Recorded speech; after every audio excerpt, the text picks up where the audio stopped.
بسم اللہ الرحمن الرحیم۔ السلام علیکم ناظرین، پروگرام اسٹوڈیو ون کے ساتھ میں ہوں آپ کا میزبان احسن ضیاء۔ ناظرین، امیر المومنین حضرت علی کرم اللہ وجہہ، میرے پیارے رب کی ان پہ اربوں کھربوں اور بے تحاشا رحمتیں برکتیں نازل ہوں ان پر اور آپ کے اہل بیت پر اور آپ کے احباب پر بھی۔ آپ رضی اللہ تعالیٰ عنہ نے فرمایا، حکمرانوں کے لیے خاص طور پر فرمایا تھا کہ تمہاری زیادہ توجہ لوگوں سے ٹیکس لینے کی بجائے ریاست کی سرزمین کو خوشحال بنانے اور اسے ترقی دینے کی طرف مرکوز ہونی چاہیے۔ ٹیکس لینے کا مقصد اسی وقت پورا ہو سکتا ہے جب ریاست خوشحال ہوگی۔ تاہم جو حکمران ریاست کو خوشحال بنانے کی بجائے عوام سے صرف ٹیکس ہی لینا چاہتا ہے تو وہ در حقیقت ملک اور قوم دونوں کو برباد کرتا ہے۔ ناظرین، اگر ہم اس فرمان کے تناظر میں پاکستان اور اس کے حکمرانوں کے طرز عمل کی طرف نگاہ اٹھائیں تو ہمیں یہ صاف نظر آئے گا کہ قیام پاکستان کے بعد چند ایک کو چھوڑ کر پاکستان میں انہوں اقتدار سنبھالنے والے ہر حکمران کا واحد مقصد یہی نظر آتا ہے کہ عوام پر ناقابل برداشت ٹیکسوں کا بوجھ ڈال کر اپنی تجوریاں بھرو، عوام کے پیسوں پر خود تو عیش و عشرت کی زندگی گزارو، تاہم عوام کو بھوک و افلاس اور ان گنت مسائل کی بھٹی میں جل کر مرنے کے لیے چھوڑ دو۔ حکمرانوں کا یہ طرز عمل ہمیں کسی خاص وقت کے لیے محدود نظر نہیں آتا، بلکہ ناظرین کل کے حکمران ہو یا آج کے، اس حمام میں سبھی ننگے نظر آتے ہیں۔ عوام کے اقتصادی و معاشی استحصال میں کسی نے بھی کم نہیں کیا۔ ہمیں ہر حکمران اس کوشش میں نظر آیا کہ وہ لوٹ مار کر کے اس گورکھ دھندے میں اپنے سے پہلے حکمران سے سبقت لے جائے۔ آج کے حکمران بھی اس ریس میں کسی سے کم نہیں بلکہ لوٹ مار اور کرپشن کے تمام ریکارڈ توڑتے ہوئے نظر آتے ہیں۔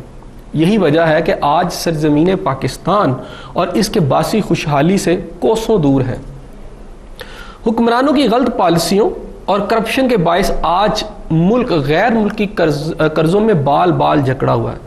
ملک میں زراعت کا شعبہ ہو یا صنعت کا، ہر شعبہ دیگر گوں ہے۔ ریاست کے 6 بڑے ادارے اربوں روپے کے خسارے میں ہیں۔ ریلوے، PIA، توانائی فراہم کرنے والے ادارے، سٹیل مل سمیت کون سا ایسا ادارہ ہے جو آخری سانسیں نہیں لے رہا؟ بجلی، گیس اور پیٹرول کے بحران کی وجہ سے ملک کے طول و عرض میں سینکڑوں ادارے بند ہو چکے ہیں۔ بے روزگاری ہے کہ دن بدن بڑھتی چلی جا رہی ہے۔ بجٹ اور تجارتی خسارہ ہے کہ کم ہونے کا نام ہی نہیں لے رہا۔ ملک کی صنعت و حرفت کا پہیہ جام نہیں تو جام ہونے کے قریب ضرور ہے۔ تاہم جن چیزوں میں اضافہ ہوا ہے اور یہ اضافہ بڑھتا ہی چلا جا رہا ہے وہ حکمرانوں کی زیادہ سے زیادہ پیسہ اور اقتدار پر قابض رہنے کی حرص ہے۔ اس کی بدولت عوام پر ہر روز براہ راست اور بالواسطہ ٹیکسوں کا بوجھ روز بروز بڑھ رہا ہے۔ ناظرین، اس ساری صورتحال کے باوجود حیرانگی اس امر پر ہے کہ ہمارے حکمران کس ڈھٹائی سے اب بھی عوام کے سامنے مسلسل جھوٹ بول رہے ہیں اور ان کی جانب سے عوام کے لیے دودھ کی نہریں بہانے کے دعووں میں کوئی کمی نہیں آ رہی۔ ان حکمرانوں کا شاید خیال ہے کہ عوام کی یادداشت بہت کمزور ہے اور آنے والے الیکشن میں ایک بار پھر بھیس بدل کر یہ عوام کے پاس جائیں گے اور ان کے ووٹ حاصل کرنے میں کامیاب ہو جائیں گے اور پھر دوبارہ اقتدار میں آ جائیں گے۔ ناظرین، حکمرانوں کی غلط فہمی یا خام خیالی اپنی جگہ پر اس حالت کے پس منظر میں پاکستان میں سیاستدانوں کی مقبولیت کے بارے میں عالمی ادارے گیلپ کی جانب سے ایک سروے شائع کیا گیا ہے، جس کے مطابق وزیر اعظم سید یوسف رضا گیلانی سمیت تمام بڑے سیاستدانوں کی مقبولیت کا گراف گر گیا ہے، جبکہ تحریک انصاف کے چیئرمین عمران خان کی مقبولیت میں اضافہ ہوا ہے۔ گیلپ کے مطابق مجموعی طور پر مسلم لیگ نون کے صدر نواز شریف مقبولیت میں سر فہرست ہیں۔ ان کی عوامی مقبولیت 12 پوائنٹس ہے، تاہم یہ ماضی کے برعکس 4 پوائنٹس کم ہے۔ وزیر اعلیٰ پنجاب میاں شہباز شریف کی مقبولیت اس وقت 10 پوائنٹس ہے، لیکن یہ بھی ماضی کے برعکس 10 پوائنٹ کم ہوئی ہے۔ عمران خان 5 پوائنٹ کے ساتھ تیسرے نمبر پر ہیں اور یہ واحد لیڈر ہیں جن کی مقبولیت میں ماضی کی نسبت 1 پوائنٹ کا اضافہ ہوا ہے۔ گیلپ سروے 2011 کی روشنی میں جاری رپورٹ میں بتایا گیا ہے کہ وزیر اعظم سید یوسف رضا گیلانی عوامی مقبولیت کی منفی لسٹ میں شامل رہے ہیں۔ سید یوسف رضا گیلانی کی مقبولیت منفی 29 پوائنٹ تک پہنچ چکی ہے۔ MKM کے قائد الطاف حسین کی عوامی مقبولیت منفی 41 ہے۔ مسلم لیگ کاف کے سربراہ چودھری شجاعت حسین کے بارے میں عوامی رائے منفی 40 ہے۔ مولانا فضل الرحمان کی منفی 38 اور جماعت اسلامی کے سربراہ سید منور حسن کے بارے میں رائے عامہ منفی 18 پوائنٹ رہی ہے۔ سب سے زیادہ مقبولیت میں کمی ANP کے سربراہ اسفند یار ولی کے بارے میں ہوئی ہے۔ سروے کے مطابق عوامی مقبولیت ان کی جو ہے وہ -48 پوائنٹ پر ہے اس وقت۔ اس طرح وزیر اعلیٰ بلوچستان کی عوامی مقبولیت -30، خیبر پختونخوا کے وزیر اعلیٰ کی -20 اور وزیر اعلیٰ سندھ کے بارے میں عوامی رائے 22 پوائنٹس کم رہی ہے۔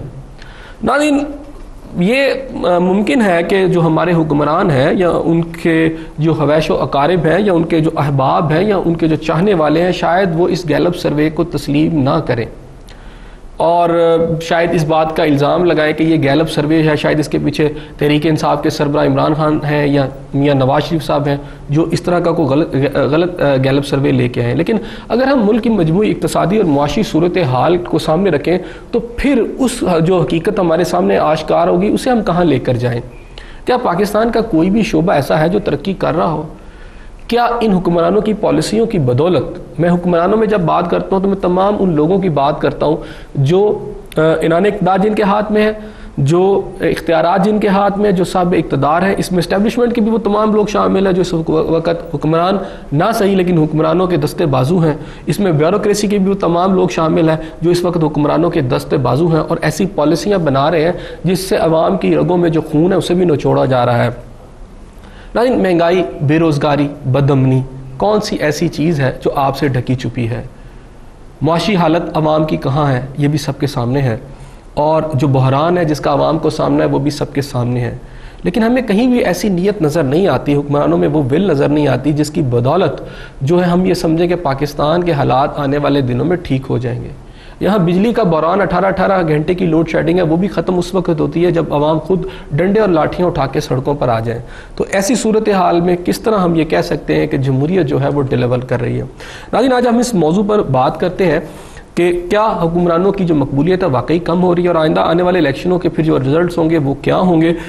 اس موضوع پر بات کرنے کے لیے میرے ساتھ ٹیلی فون لائن پر شریک گفتگو ہوں گے اجاز احمد چودھری صاحب، یہ تحریک انصاف کے سینئر نائب صدر ہیں۔ اس کے علاوہ پاکستان مسلم لیگ نون کی طرف سے رکن قومی اسمبلی شیخ روہیل اصغر صاحب بھی موجود ہوں گے، اور اس کے علاوہ ہم پاکستان پیپلز پارٹی کے رہنما کو بھی ٹیلی فون لائن پر لیں گے۔ لیکن ناظرین، یہاں اس سے پہلے کہ میں اپنی گفتگو کا جو سلسلہ ہے اس کا باقاعدہ آغاز کروں، ایک چھوٹا سا بریک لے لیتے ہیں، ہمارے ساتھ رہیے گا، ملتے ہیں بریک کے بعد۔